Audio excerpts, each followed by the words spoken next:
하겠습니다. 같이 읽습니다. 시작. 좋은 땅에 있다는 것은 착하고 좋은 마음으로 말씀을 듣고 지키어 인내로 결신하는 자니라. 아멘. 네, 오늘 본문 8장 1절부터 15절까지의 말씀에서는 유명한 씨 뿌리는 비유가 등장을 합니다. 우리가 익히 아는 내용이니 바로 내용 한 차로 들어가 보도록 하겠습니다. 1번 예수님의 복음 전파 사역에는 12제자 외에 누가 함께합니까? 2절과 3절에 보면 7귀신이 나간 자 막달라 마리아와 헤롯의 청지기 구사의 아내 요한나 그리고 수산나 그리고 여러 여자들이 함께하였다라고 이야기를 하고 있습니다. 내용 관찰 2번 예수님께서 말씀하신 씨 뿌리는 자의 비유는 무슨 내용입니까? 네 가지 땅이 나오죠. 길가와 바위, 또 가시떨기 그리고 좋은 땅입니다. 농부가 씨를 뿌렸는데 각각 이 네 가지 땅에 떨어졌고 길가, 바위, 가시떨기 속에 떨어진 씨앗은 씨앗이 발아하지도 못하거나 또는 발아는 하는데 열매를 맺지 못했다라는 그런 지경에 처했죠. 좋은 땅에 떨어진 씨앗만이 건강하게 자라서 많은 열매를 맺게 됩니다. 우리 영도와 묵성으로 넘어가서 예수님께서는 왜 씨 뿌리는 비유를 통해서 하나님 나라의 비밀을 말씀하십니까? 예수님은 이 비유를 말씀하시고 그리고 후에 제자들의 요청에 따라서 비유 해석을 이어서 들려주십니다. 그 의미는 이랬죠. 길가에 씨가 떨어졌다는 것은 말씀을 들었지만 마귀가 구원을 얻지 못하게 하려고 그 말씀을 그 마음에서 빼앗아가는 것이고, 그리고 바위에 뿌려진 씨앗의 경우는 말씀을 들을 때는 기쁘게 들으나 뿌리가 없어서 잠깐 믿었다가 시련을 당할 때 배반하는 자이고, 또 가시떨기에 떨어진 것은 이생의 염려와 재물과 향락의 기운이 막혀서 온전히 결실하지 못하는 자들이다. 마지막으로 좋은 땅에 있다는 것은 착하고 또 좋은 마음으로 말씀을 듣고 지켜서 인내로 결신하는 자를 가리킨다라고 말씀을 합니다. 여기서 강조되는 것은 우리가 잘 아는 대로 말씀을 듣고 지켜서 실천하는 삶입니다. 말씀을 듣는 것에서 멈추어도 안 되고 단순히 말씀이 좋아서 기뻐하는 것 거기에서 멈추어도 안 된다라는 거예요. 들은 그 말씀 앞에 착하고 성실한 태도로 반응할 수 있어야 되는 것이고, 인내함으로 그 말씀을 지켜서 순종의 열매를 맺을 수 있어야 한다라는 것이죠. 길가와 바위, 가시떨기는 우리가 하나님의 말씀에 반응하지 못하는 여러 이유들을 설명하고 있습니다.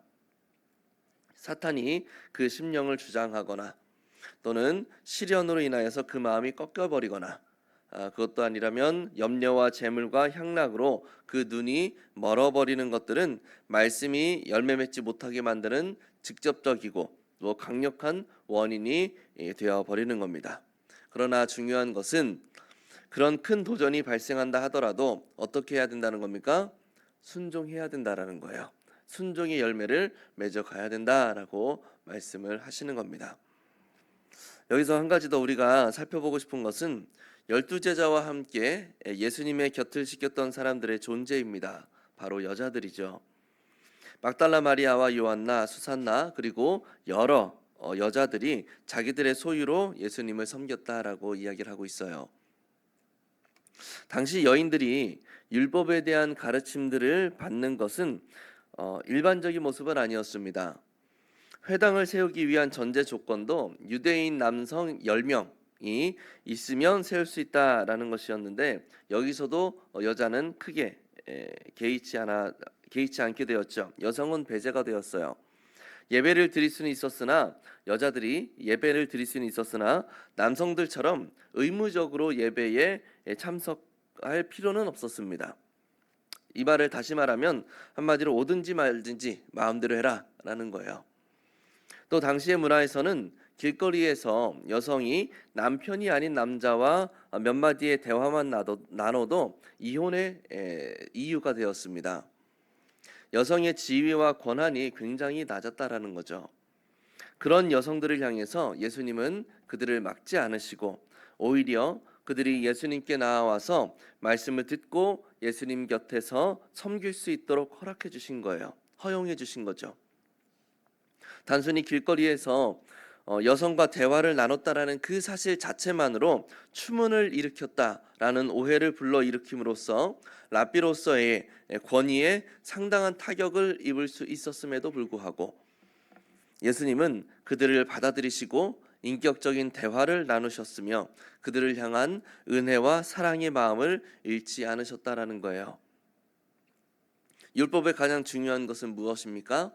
하나님을 사랑하고 이웃을 사랑하는 거였죠.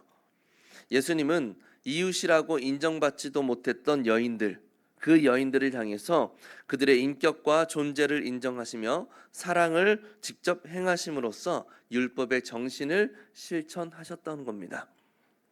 자신들의 잣대와 전통으로 율법을 제단하고 하나님의 말씀을 왜곡할 것이 아니라 하나님께서 주신 율법의 정신을 올바로 파악하고 그 말씀에 온전하게 순종함으로써 열매 맺어가야 할 것을 몸소 보여주시는 장면 중 하나라고 할 수가 있는 것이죠. 느낀 점입니다. 하나님의 말씀을 듣고 지켜서 인내한 사람이 열매 맺는 것을 보며 무엇을 느낍니까?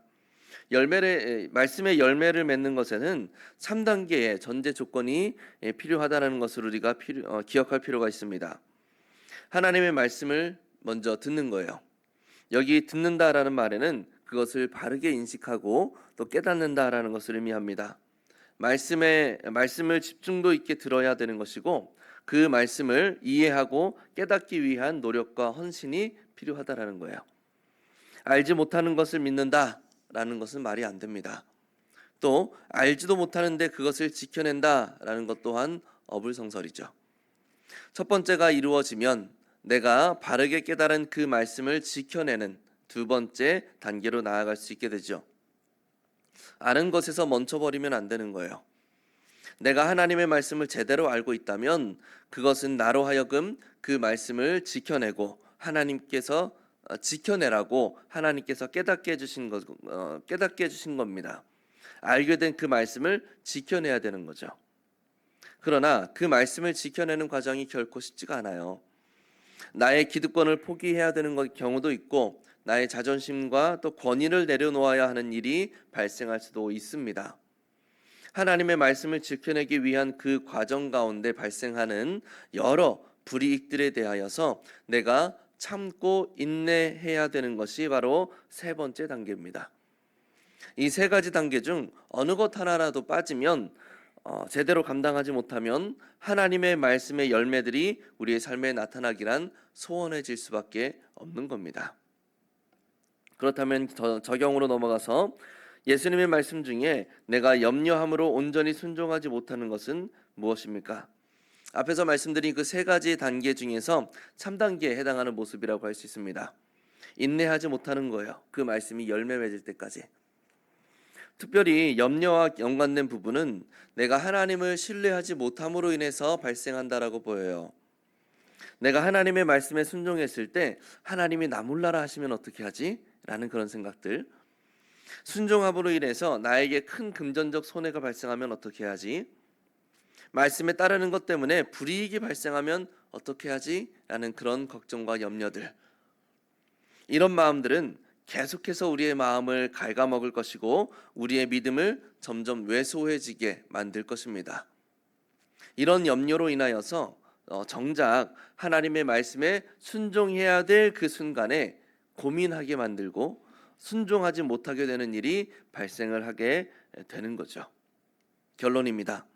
말씀을 듣고 지켜 인내로 결실하는 마음밭으로 가꾸기 위해서 무엇을 결단하겠습니까? 우리가 말씀을 듣고 지켜서 결실하는 것에는 3단계가 있다고 했습니다. 먼저는 하나님의 말씀의 진의를 가려내고 바르게 파악할 수 있는 말씀에 대한 지식적 지경을 넓혀가야 된다고 했어요.